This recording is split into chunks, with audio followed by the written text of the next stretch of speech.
Assalamualaikum warahmatullahi wabarakatuh. Halo sahabat YouTube dimanapun Anda berada, apa kabar? Semoga kabar kalian senantiasa dalam lindungan Allah yang Maha Esa. Tak lupa ucapan terima kasih banyak saya sampaikan kepada sahabat-sahabat YouTube yang sudah berkenan untuk subscribe dan like serta komentar di channel saya. Untuk kesempatan kali ini saya akan membawakan kisah nyata, yaitu yang akan saya beri judul "Dua bayiku meninggal di mangsa siluman ular".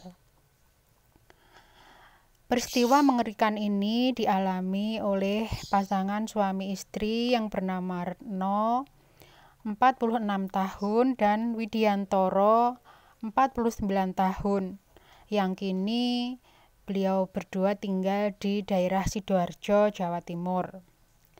Dengan pengungkapan kisah penuh misteri ini, semoga bisa memberikan hikmah bagi kita semua. Berikut kisahnya yang akan saya ceritakan, dan untuk mempermudah alur cerita, di sini saya akan menggunakan bahasa aku. Namaku Retno, aku lahir dan besar di Jakarta. Selepas SMA tahun 1980-an, aku sempat bekerja di sebuah instansi swasta di Kuningan, Jakarta. Pada saat bekerja itulah aku mengenal Mas Widiantoro yang masih memiliki hubungan saudara dengan salah satu rekan kantorku. 2 tahun menjalani masa pacaran, kami memutuskan menikah pada awal tahun 1990. Aku merasa mantap dengan Mas Widiantoro yang begitu pengertian dan ngemong. Terlebih lagi, beliau juga telah memiliki pekerjaan tetap sebagai PNS di instansi Angkatan Laut yang berdinas di Surabaya. Setelah menikah, kami tinggal di rumah dinas yang disediakan oleh kantor suamiku. Rumah dinas yang kami tempati sangat sederhana, terletak di paling ujung dan tampak seperti bangunan yang telah lama tak dihuni. Saat kami datang, kondisinya sangat mengerikan, terlihat suram dan di sekitar rumah tampak rumput liar yang tumbuh dengan subur. Di pekarangan banyak tanaman buah seperti pisang dan mangga. Sebenarnya, aku telah merasakan nuansa mistis yang membuat bulu kuduk meremang. Namun aku tak merasa enak hati untuk mengatakannya kepada Mas Widiantoro, mengingat suamiku belum mampu menyediakan rumah yang lebih baik lagi untukku. Setahun setelah pernikahan, aku melahirkan seorang putra yang kami beri nama Danu Kusumo. Sejak kelahiran Danu, aku merasakan nuansa mistik yang kian menyeramkan di rumahku, terlebih di kamar tidur. Aku seringkali melihat bayangan 2 ekor ular besar yang melingkar di teralis besi ranjangku. Setiap kali ku dekati, kedua ular besar itu lenyap. Yang tak kalah aneh, hampir setiap malam dari bawah ranjangku sering terdengar suara desisan ular yang membuat bulu kuduku berdiri meremang. Namun, sensasi gaib itu tak kuceritakan kepada Mas Widiantoro. Walau aku merasa yakin sekali dengan apa yang kulihat dan kudengar itu, aku takut suamiku menganggapku hanya berhalusinasi.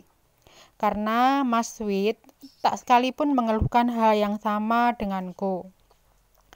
Anehnya, si Danu selalu rewel bila berada di kamar. Bayiku ini sering menangis saat malam tiba, terlebih bila Mas Widiantoro sedang tidak berada di rumah. Wajah anakku tampak aneh. Ia tak ceria seperti bayi pada umumnya. Wajahnya tampak tegang seperti ketakutan. Tak sekalipun Danu bisa tersenyum ataupun tertawa bila diajak bercanda oleh siapapun. Ia sering sakit-sakitan. Dengan kondisi yang demikian, pertumbuhannya menjadi sangat lambat sekali.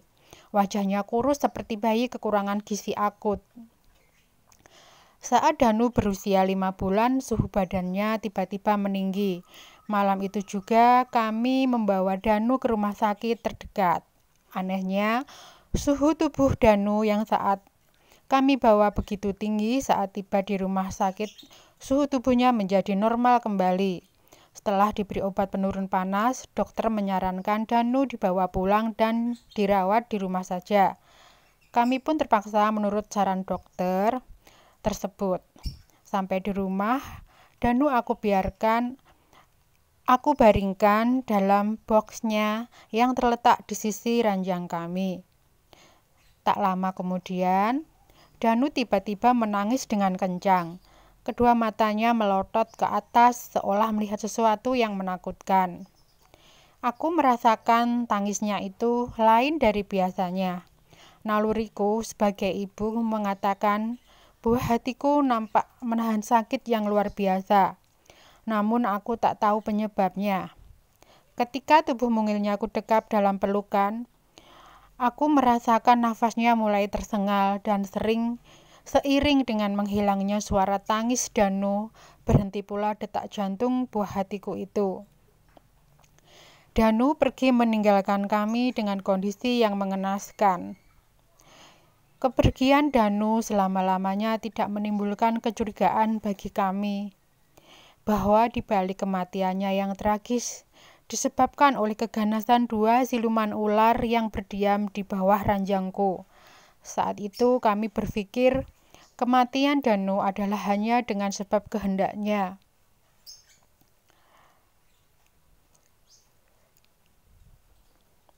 Belum genap 2 tahun kepergian Danu, aku telah melahirkan seorang putra yang memiliki ketampanan seperti almarhum anakku yang pertama. Kami memberinya nama Pratama. Namun apa yang dialami oleh Danu terulang pada diri Pratama. Ia sering sakit-sakitan, wajahnya selalu tampak tegang seperti ketakutan, dan badannya kurus kering. Kalaupun ada yang membedakan keduanya, hanyalah soal waktu kematiannya. Jika Danu meninggal dalam usia 5 bulan, Pratama meninggalkan kami saat usianya menginjak 2 tahun. Sebelum meninggal, aku sempat membawa Pratama pulang ke rumah orang tuaku di Jakarta. Karena ayahku akan menunaikan ibadah haji, semua kerabat yang melihat kondisi Pratama merasa aneh. Anakku hanya menampakkan wajah tegang, tak bisa senyum apalagi tertawa. Salah seorang adikku bahkan menawarkan hadiah uang 100.000 kepada siapapun yang mampu membuat anakku tersenyum. Namun, tak seorang pun mampu melakukannya. Salah seorang tetangga di rumah orang tuaku yang memiliki ilmu supranatural menyadarkan kami tentang keanehan-keanehan yang dialami oleh Pratama. Menurut Om Indrawan, beliau berusia 65 tahun, anakku diganggu oleh makhluk halus sejenis ular yang sangat ganas dan gemar memangsa manusia. Terlebih anak kecil yang darahnya terasa manis dan wangi bagi makhluk-makhluk gaib. Beliau juga menyarankan agar kami mencari orang pintar untuk menetralisir siluman ular tersebut dalam diri Pratama. Setelah ayahku berangkat ke Tanah Suci, maka kami pun kembali ke Surabaya. Kami mulai mencari orang pintar yang mumpuni untuk mengatasi gangguan siluman ular tersebut. Sayangnya, dari puluhan orang pintar yang kami panggil, tak seorang pun mampu menaklukkan siluman ular yang mendiami bawah ranjang kami, yang ternyata sepasang itu. Bahkan, beberapa orang pintar yang kami panggil tersebut ada yang terluka parah ketika melakukan pertarungan melawan sepasang siluman ular tersebut. Ada pula yang langsung mundur begitu mengetahui keganasan dan kesaktian sepasang siluman ular itu. Dari orang pintar yang kami panggil, mereka memberikan pendapat yang sama, bahwa sepasang siluman ular yang berumah di bawah ranjang kami adalah sejenis siluman yang haus darah manusia dan memiliki kekuatan yang sulit untuk ditaklukkan. Kedua siluman ular tersebut setelah puluhan tahun mendiami tempat itu. Bahkan jauh sebelum perumahan itu ada. Dan kawasan tersebut dulunya adalah areal persawahan. Tak jauh dari lokasi ada pantai Kenjeran yang juga dihuni oleh banyak makhluk halus. Belum juga kutemukan orang pintar yang mampu menaklukkan sepasang siluman ular itu ketika Pratama meninggalkan kami dengan kondisi yang mengenaskan. Kedua matanya melotot ke atas seolah melihat sesuatu yang menakutkan ketika kukabarkan berita duka itu pada ayahku yang masih berada di tanah suci. Anehnya, ayahku mengatakan bahwa beliau sudah mengetahuinya sebelum aku mengabarkannya. Menurut ayahku,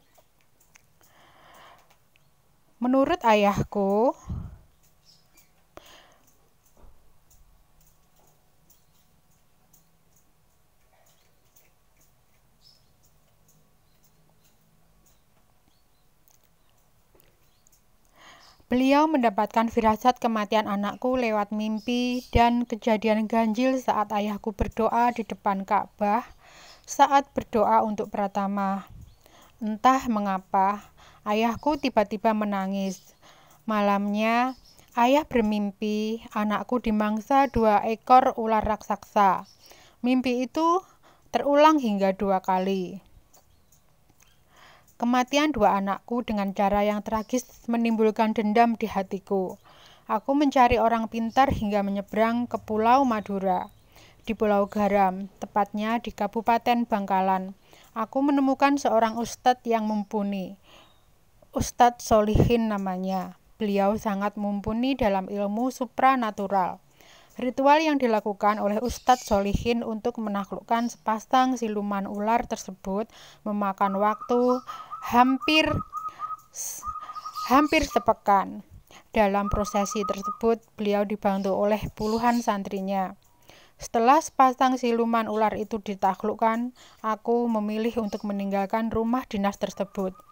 Aku memutuskan mencari tempat tinggal di luar kota Surabaya.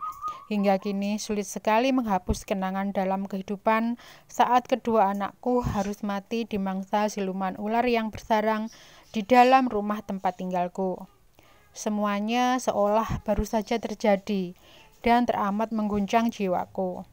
Andai aku tak kuat, mungkin aku sudah gila.